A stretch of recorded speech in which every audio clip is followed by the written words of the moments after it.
बिस्मिल्लाहिर्रहमानिर्रहीम। The blank page official में आपको खुशामदीद कहते हैं। अगर आप नए हैं इस चैनल पर तो सब्सक्राइब ज़रूर करिएगा और बेल आइकन को प्रेस करना ना भूलिएगा।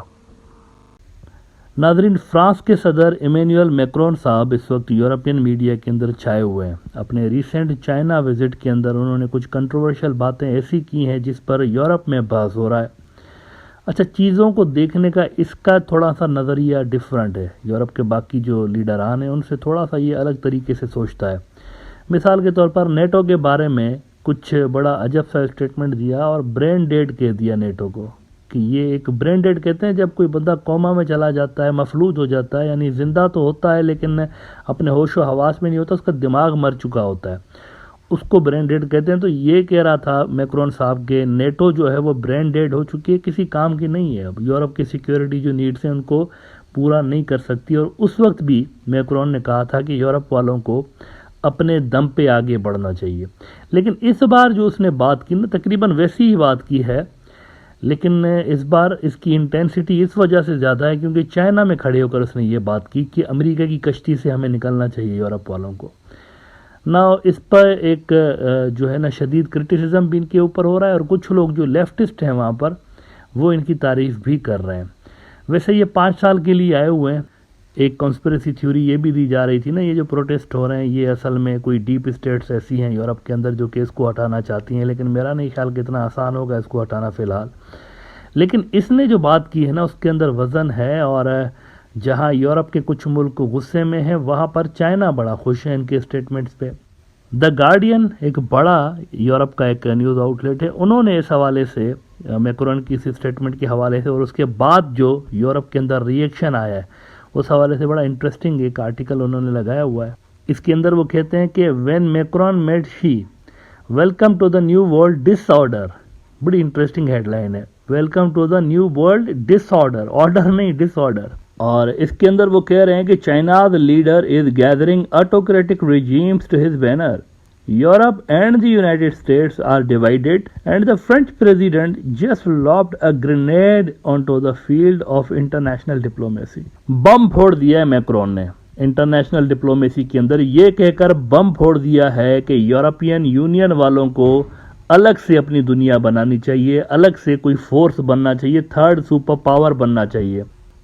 अच्छा, इसके अंदर द गार्डियन वाले डिटेल में बता रहे हैं कि इशू क्या है। मैक्रोन की ये जो स्टेटमेंट है ना, अब अपेरेंटली तो बड़ा अच्छा स्टेटमेंट उसने दिया है, लेकिन यूरोप के अंदर इसको बहुत सारे मुल्क इशू के तौर पर क्यों देख रहे हैं, क्योंकि वो कह रहे हैं कि objectionable to many to was Macron's lauding of the idea of Europe as a separate geopolitical pole or third superpower on an equal footing with China and the United States. His championing of this concept is nothing new. It is rooted in Gaullist thinking. Macron frequently promotes what he calls European strategic autonomy. The idea of keeping Americans and Anglo-Saxons in general at arm's length has long-standing appeal in France. Anglo-Saxon generally refer करता है UK को।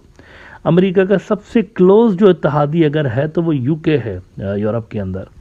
तो France के अंदर Anglo Saxon और ये जो alliance है ना उसके अंदर बहुत बड़ी लॉबी ऐसी भी है जो कि इनको पसंद नहीं करती। स्ट्रॉन्ग नेशनलिज्म है वहाँ पर भी। जर्मनी के अंदर स्ट्रॉन्ग जर्मन नेशनलिज्म है, फ्रांस के अंदर, इटली के अंदर, स्पेन के अंदर स्ट्रॉन्ग नेशनलिज्म आपको मिलता है। ये वो यूरोप के मुल्क हैं जो अंग्रेज़ी नहीं बोलते। अब देखें, इनके अंदर अंग्रेज़ी ज़बान नहीं, अपनी ज़बानें बोल रहे होते हैं।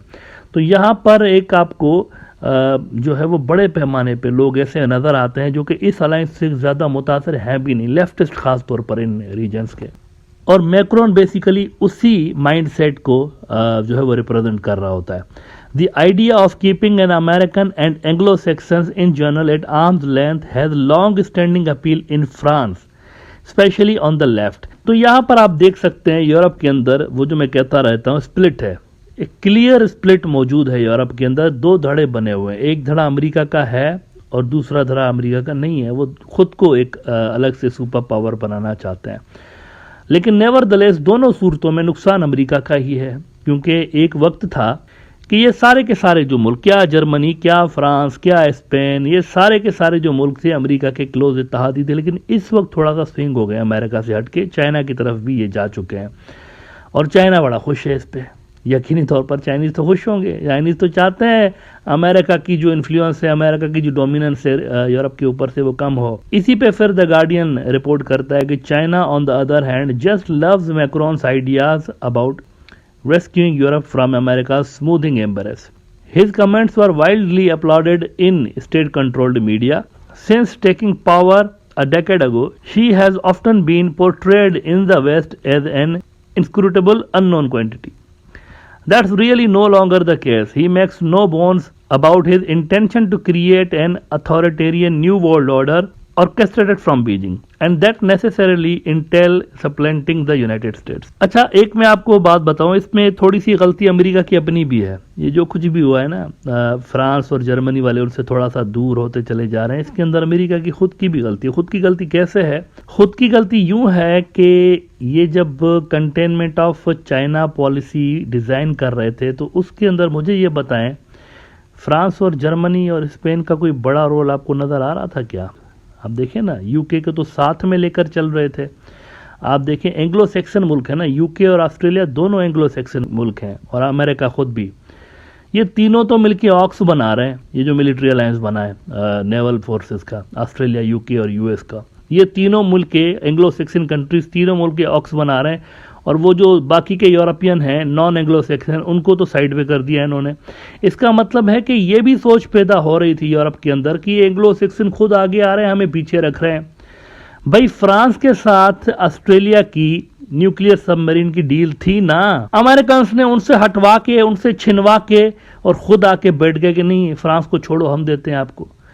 तो ये कोई तरीका है? इस तरह कौन करता है अपने इत्तेहादियों के साथ? ये कॉन्ट्रैक्ट फ्रांस को मिला हुआ है, फ्रांस को साइड पे करके खुद ड्राइविंग सीट पे पहुंच गए, तो फ्रांस वाले क्या खुद को छोटू नहीं समझेंगे? उनके अंदर तो ये भावनाएं पैदा होंगी कि यार हम क्या इतने कोई छोटे मोटे मुल्क हैं, हम क्या कोई वैल्यू नहीं हमारी, कि हमें जो मिले मिलाए कॉन्ट्रैक्ट से हमारे ऑलरेडी हमारे हाथ में है, हमें दुनिया के अंदर एक बड़े मैन्युफैक्चरर के तौर पर भी देखा जाता है, हमें भी देखा जाता है।